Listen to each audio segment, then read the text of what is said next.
Hey, good evening, everybody. Lawrence Michael, Operations Manager for Air Quality Remediation, making a post-remediation video for, I think I had it titled Cross-Contamination and Basement Remediation or something like that. It was the last video that we made, and those of you that watched the video know that we were doing a basement mold remediation and then an entire house decontamination because of the previous contractor that was here that cross-contaminated the entire house, and as well as cleaning both air conditioning units. It was a dual zone system, so a unit in the attic and then a unit down in the basement.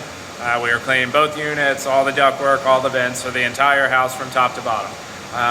It is now 9:30 at night. We're finishing up, getting everything loaded up. So I just wanted to give you guys a look at what was going on.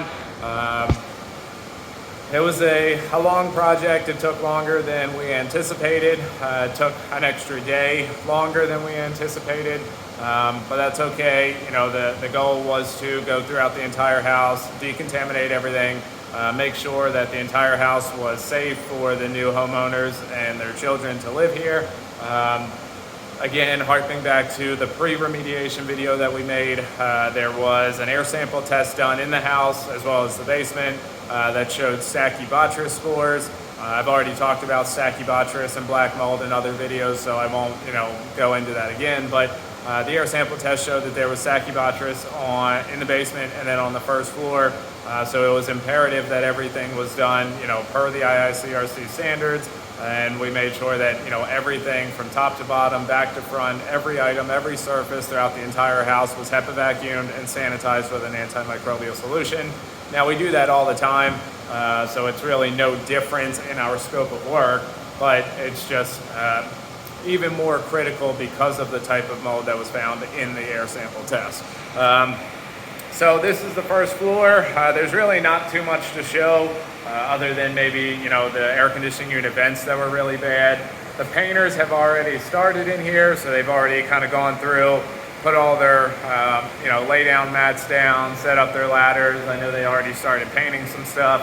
So like I said, there's really not too much to show on the first floor since we finished everything up and there's really no dust or dirt anywhere, and the painters are already setting up their stuff.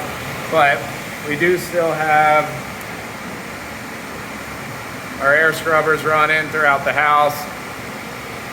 The IICRC standard is to allow the HEPA air scrubbers or negative air machines to run for 48 hours after the remediation is completed. So that's what we're doing. We just leave them sit, let them run for 48 hours after we're done everything. It's just so that any spores, dust particles, fragments, anything else gets collected inside the HEPA air scrubbers and doesn't just land onto the ground. The only thing I really did want to show up here on the first floor is this vent.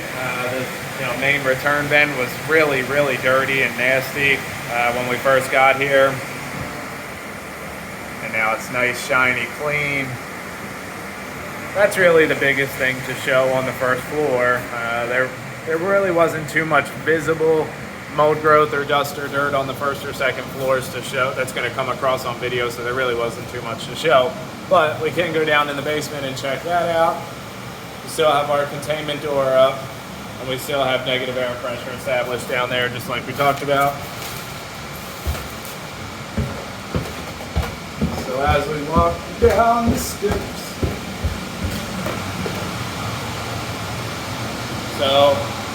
basement door that we were standing at, that the neighbors had taken pictures at when when the new homeowners, when they first moved in and they first realized that there was a mold issue. That's the neighbors were standing at this doorway and took a picture inside with the mold growth and showed the new homeowners. So that's how we ended up coming here, for those of you that didn't watch the previous video. But negative air machine's still running. This hardwood floor looks immaculate.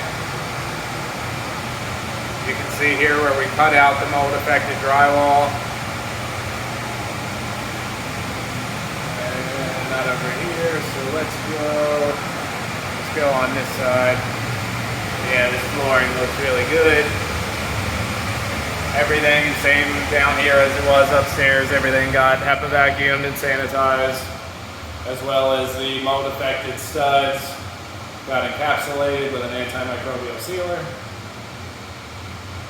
That prevents new mold growth from occurring. As always, under these steps, under the basement steps, this was really, really bad in here, as well as along both sides, this side and this side. I'll have to figure out how to post pictures in the video so you guys can see. If not, I'll post them on Facebook, and those of you that are on our other social media platforms will see. But when we tore out the drywall that was covering the underside of these steps, I mean, it was so bad. It was, and the steps themselves were really bad. But after wire brushing, HEPA vacuuming, sanitizing with an antimicrobial solution, and then encapsulating with an antimicrobial sealer, it looks great. There won't be any risk of new mold contamination as long as there's not any new water incursion event. Something unforeseen, a crack in the foundation, broken pipe, something like that. As long as there's no new water incursion issue, then there won't be any new mold growth either.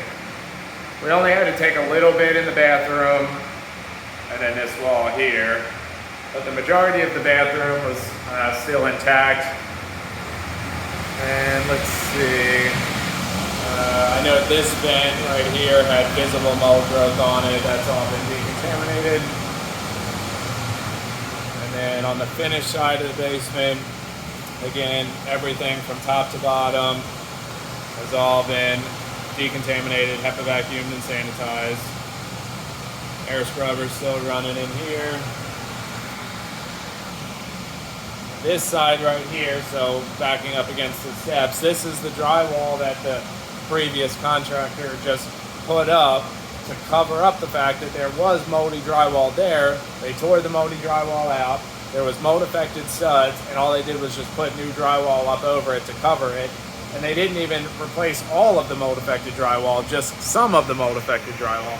So we had to go ahead and cut all this drywall out all the way down to the bathroom, which is in that back corner.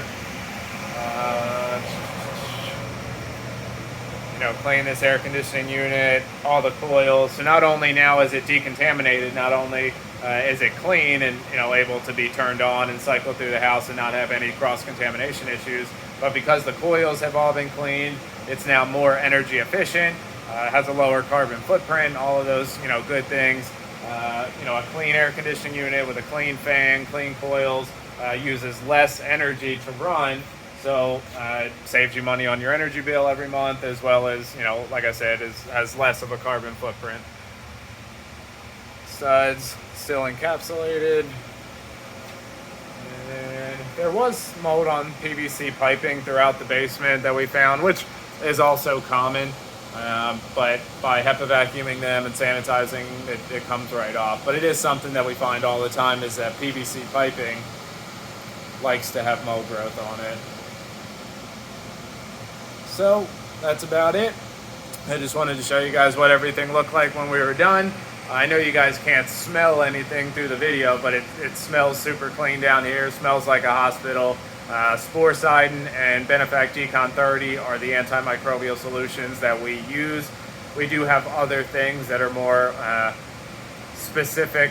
specifically oriented for certain things like electronics, computers, television, stuff like that. There is certain things that you can use that are better for those things. But Sporecidin and Benefact Decon 30 are the go-to. It smells, super clean. I know odor is subjective. I know some people don't like certain odors. They request certain antimicrobial solutions because of the specific odor sensitivity that they have. But usually Sporecidin and Benefact Decon 30 are the ones that you can use that are real antimicrobial solutions, and that people are fine with you using. They're fine with that odor. So that's about it. I'll finish the video out. As always, if anybody has any questions, any indoor air quality concerns, definitely give us a call. Check us out on all of our other social media platforms. It always helps for the Google algorithms for everybody to like the video, subscribe to the channel, and share it if you can. So that's about it. And we're starting a new project tomorrow morning, which is a bathroom. So I'll show you guys that video tomorrow morning. And I'm going to get out of here because it's 10 o'clock. All right, have a good night.